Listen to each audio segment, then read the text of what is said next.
Good afternoon. It's Friday, January 2nd, 2026. I am standing at the end of North Road, about a quarter mile off of Howard Gneissen, continuing with the Monitors project of visiting all the parks in the city, from smallest to largest. We started at park number 162, and we have now worked our way up to park number 4. At 684.04 acres, it is Hartley Park. And this is somewhat of a lesser known gateway to the very popular and very busy Hartley Park. I'm just going to put on a glove here.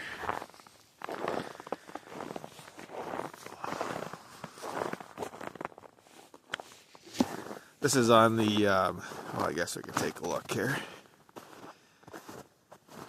You can see where the little red dot shows where we are on the western side of the park. The main parking lot and the environmental learning center and all that is over on the eastern side, off of Woodland Avenue. But I like coming in from this side, just because it's less busy. Trail's nice and packed. You can see that mountain bikers have been using it.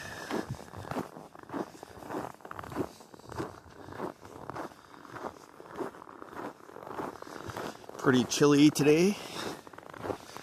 The car thermometer said 14 degrees when I parked, so I'll be moving briskly here, at least to begin with, to warm up.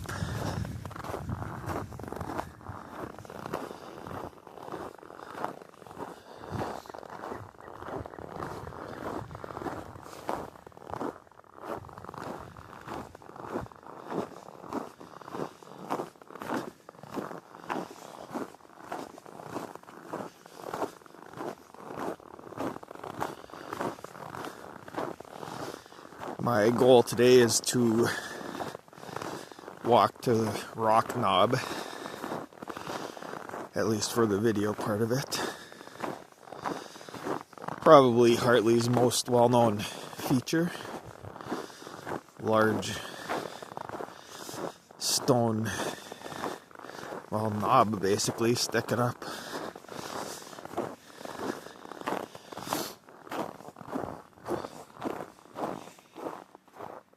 There's a lot of yelling going on over here.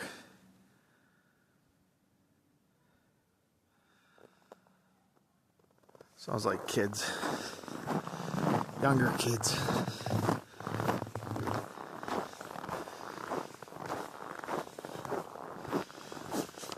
Hartley Park was originally a lettuce farm owned by Guilford Hartley around the turn of the 19th century, 1900 or so.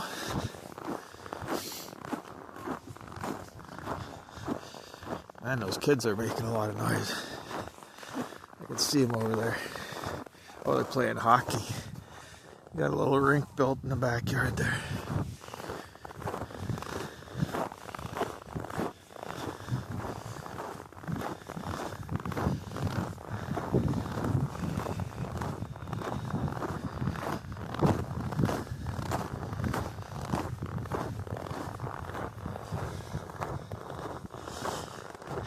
Known as Allendale Farm, the lettuce farm, and also used for other things. They had a dairy on it. That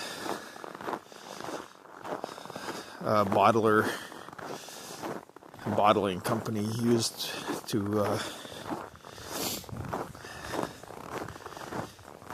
bottle up spring water also, that they sold. Pure crystal clear spring water, which will help you avoid typhoid, as was believed back then.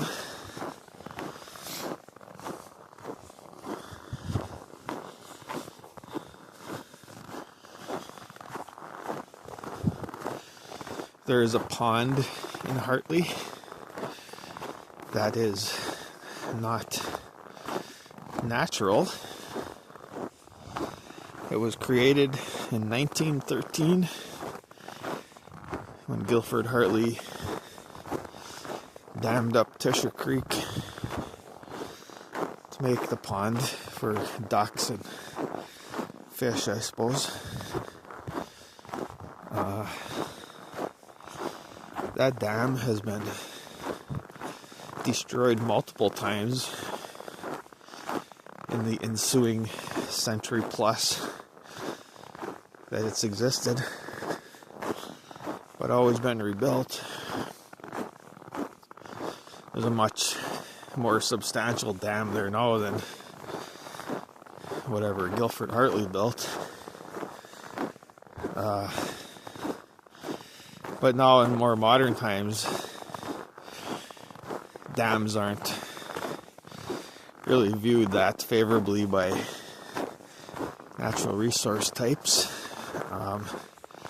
Fish can't migrate up and down past it. So while there is a healthy brook trout population north of the dam, above it, and south of the dam, below it, the pond itself has no trout and is pretty stagnant and shallow. And so plans are underway to construct a large culvert through that dam and restore Tisher Creek to more of a natural flow.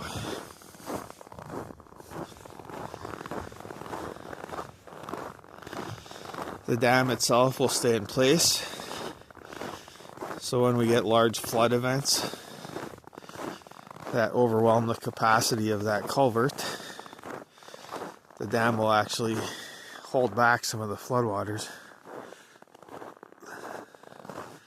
and then allow them to drain out more manageably after the rain stops.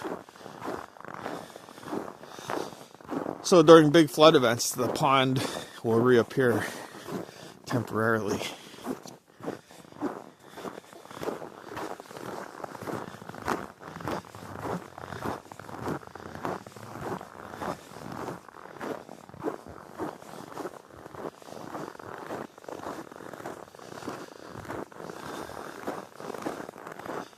Let's see here.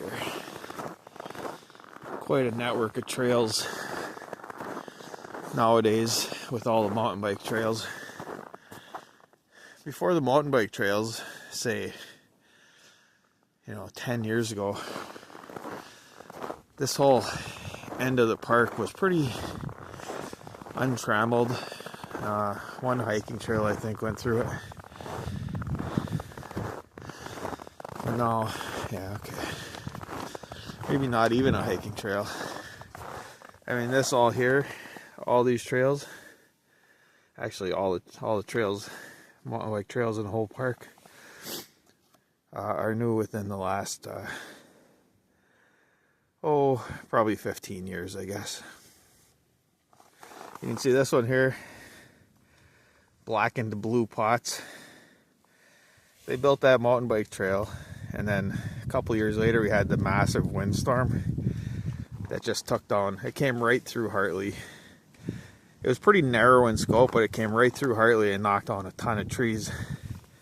And this trail got so overwhelmed with trees that they just abandoned it. So that right now is not, well, it's marked as black diamond, but I don't know. The last time I was on it, it wasn't, the trees were still all over it.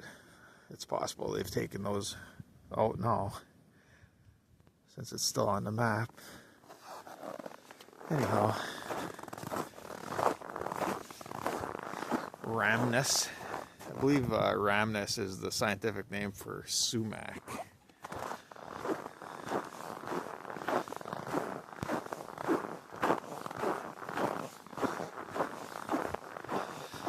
Like much of Duluth, there's not really wonderful hardwood forests. You can see aspen, a lot of aspen and birch. And much of Hartley is overrun with buckthorn, like many other places. But there is a nice ridge on the east side, which has nice hardwoods. And it's not completely taken over with buckthorn. And then off on that northwest section, there's some pretty nice hardwoods too.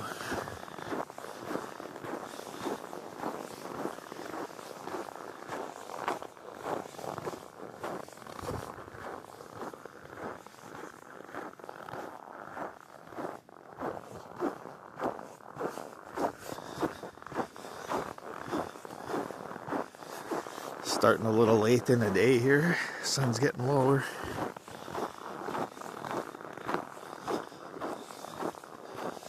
It'll definitely be dusk by the time I get back to the car.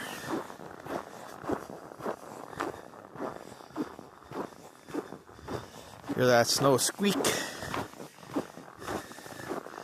So you can tell it's cold.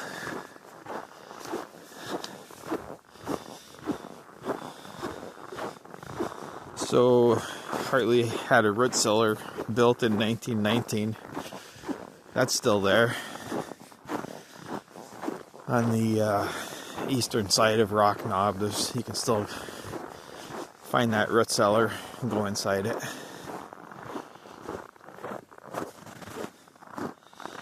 Hartley died in 1922. The family continued to lease this out as a farm for some time, but by 1939 the land had gone tax forfeit due to non-payment of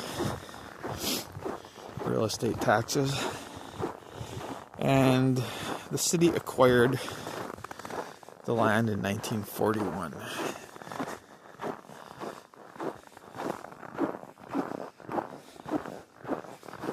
This is the only one of Duluth's top 5 parks, top 5 biggest parks, located on the eastern side of the city.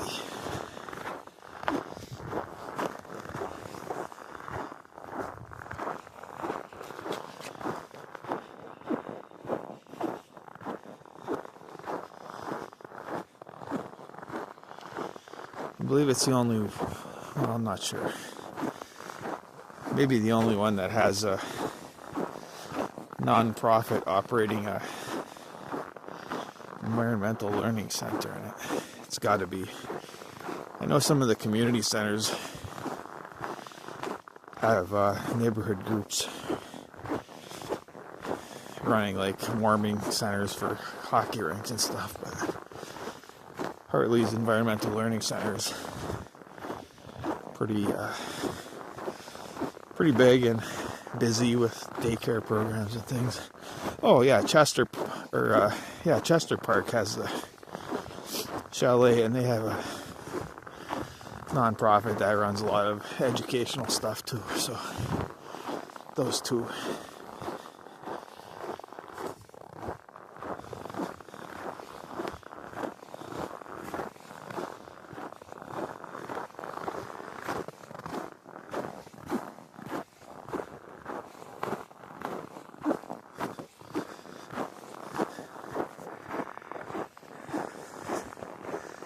Stopped at the courthouse before I came here. Just gonna pop in for 10 minutes to check something real quick. Ended up staying there for over an hour. So now the shadows are getting long.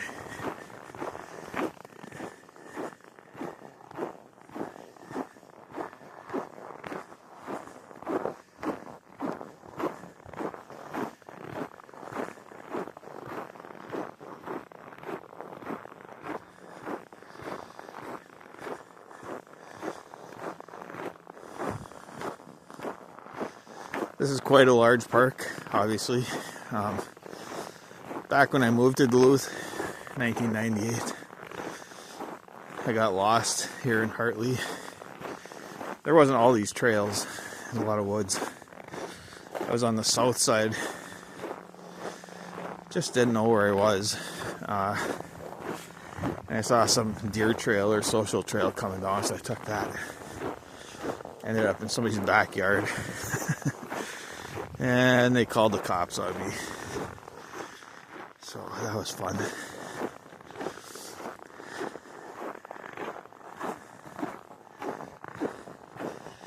I told her what I was doing. I said, I'm just heading out to the road here and I'm gonna walk out to Arrowhead. She didn't care. She called the police. And then as I was walking, she got her car and she was following me right behind me. So I sat down, waited for about 10 minutes, nobody showed up. And then I told her, I said, hey, when the cops go, just let them know I'm heading over to Hartley's. So I took off, and then cops did pull up a little bit later. Questioned me and ascertained that I was not a threat. And that was that. They didn't do anything.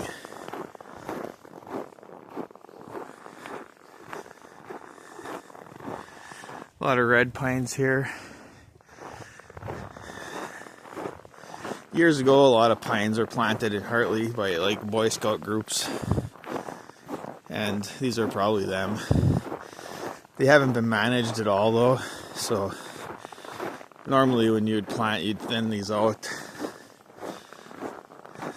These haven't been thinned. You can just see very thickly growing in here. The city has been conducting some management activity on some of these red pine stands, more on the east side.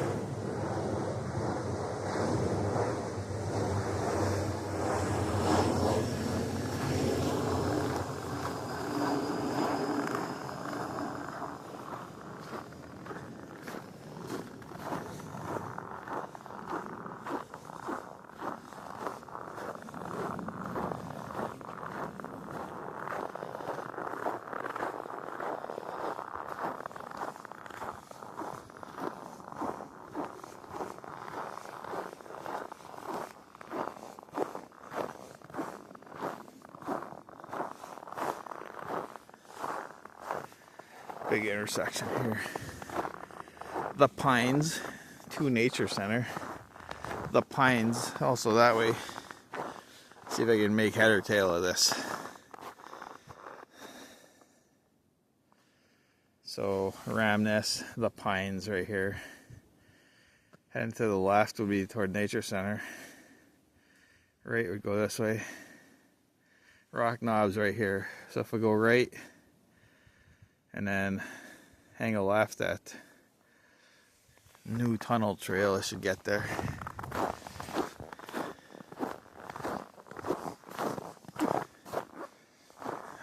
Who knows?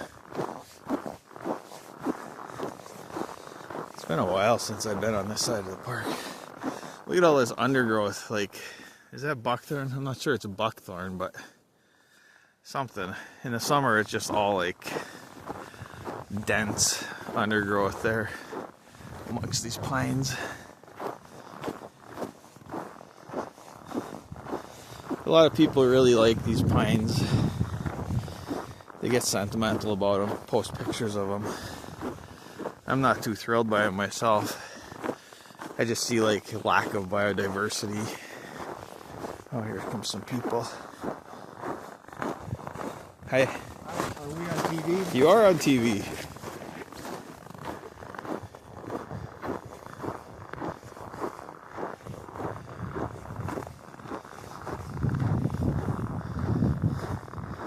You know, these are called, they call them monocultures, basically like one species of tree. Like a cornfield, one species of plant.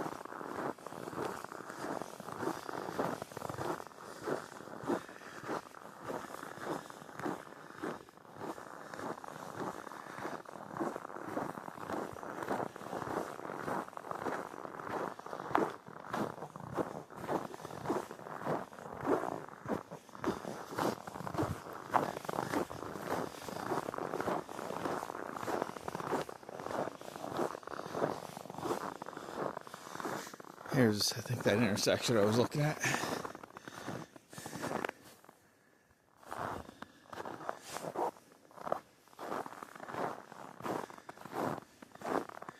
What does that say? Cabbage Patch? That's probably not the right one.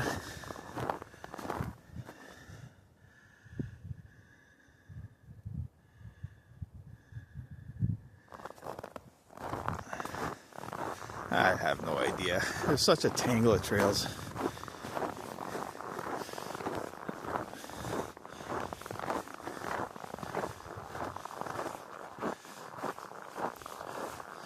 Another intersection.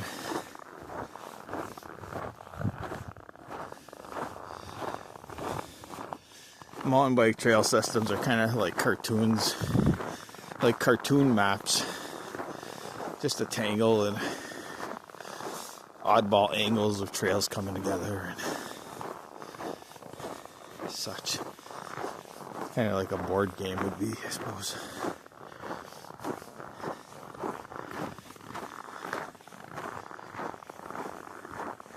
I see the land sloping up here. I think that means we're getting close to Rock Knob.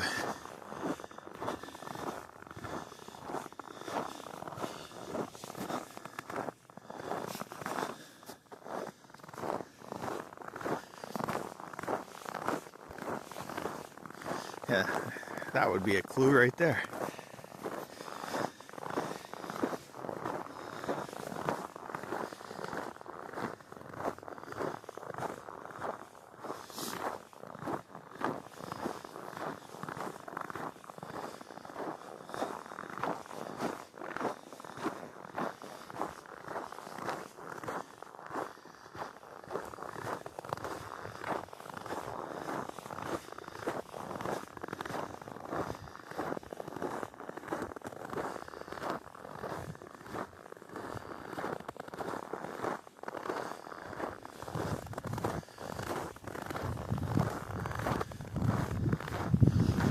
Oh, this might go around the front of it. We'll see.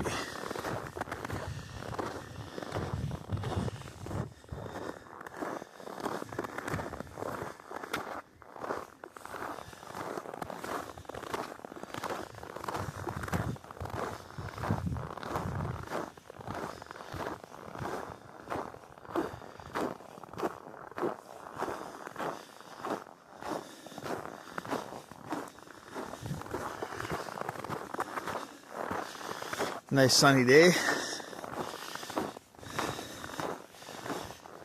Unusual for winter.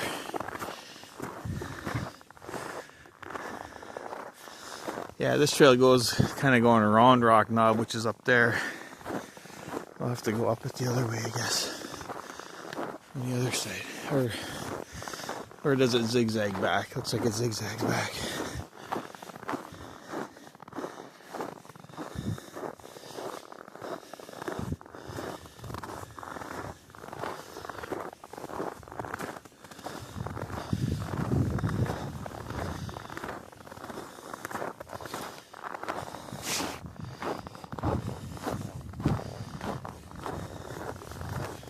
Looking at those mountain bike trail maps, I have often described them as it looks like somebody threw a plate of spaghetti at the wall.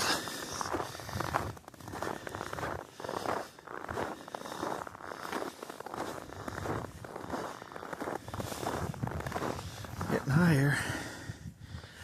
That down there is called the Wet Meadow.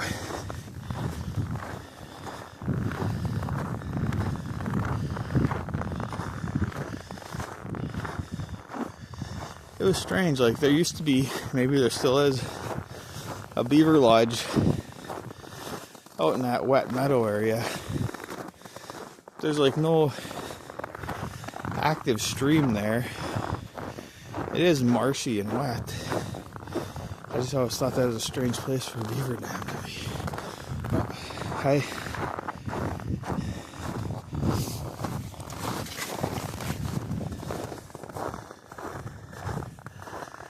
This looks like an unofficial trail that people use to get up here.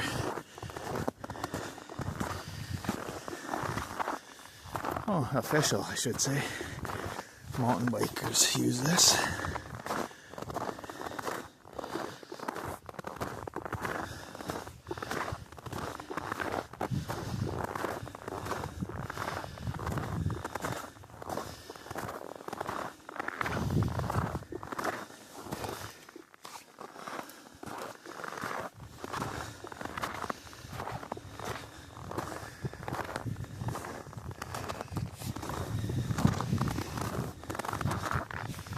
Yeah.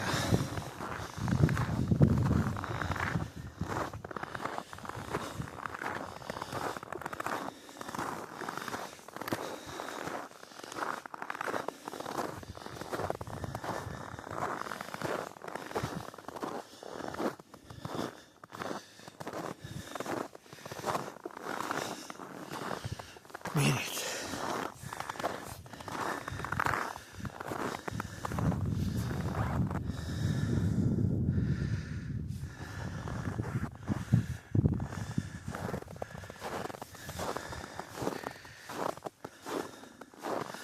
There's that ridge I was talking about on the east side.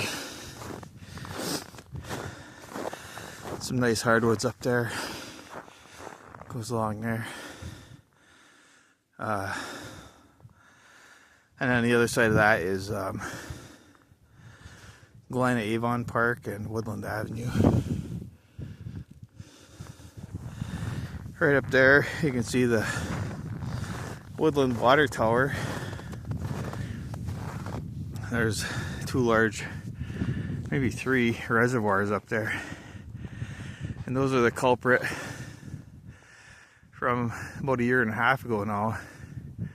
One of those reservoirs released over 1 million gallons of drinking water, went down the storm sewer and entered Tisher Creek, and then killed everything in Tisher Creek for like a mile downstream.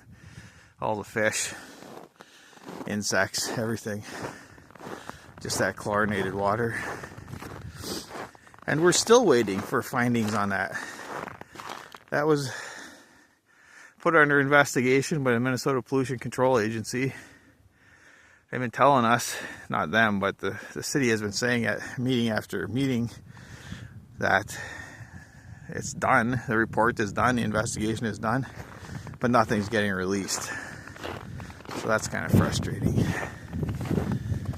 Yeah, so here's the wet, overlooking the wet meadow. All along this edge of the other side of that there is, that's where I was walking when I got lost 27 years ago. But now there's a fully established mountain bike trail, probably more than one, all going back through there. A little more difficult to get lost now. And what else?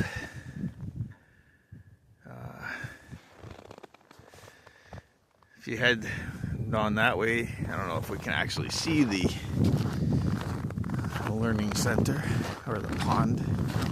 Probably should be able to in the winter anyway.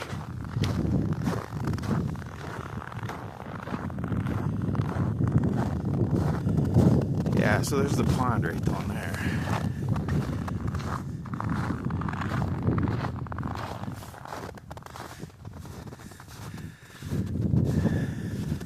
Assuming that project proceeds, then that pond will no longer be there. It'll just be Tisher Creek flowing through.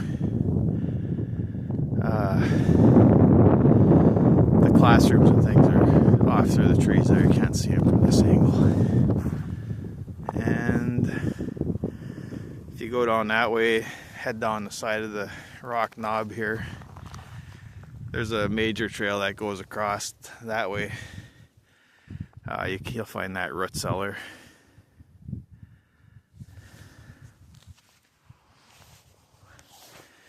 Well, I guess that'll do.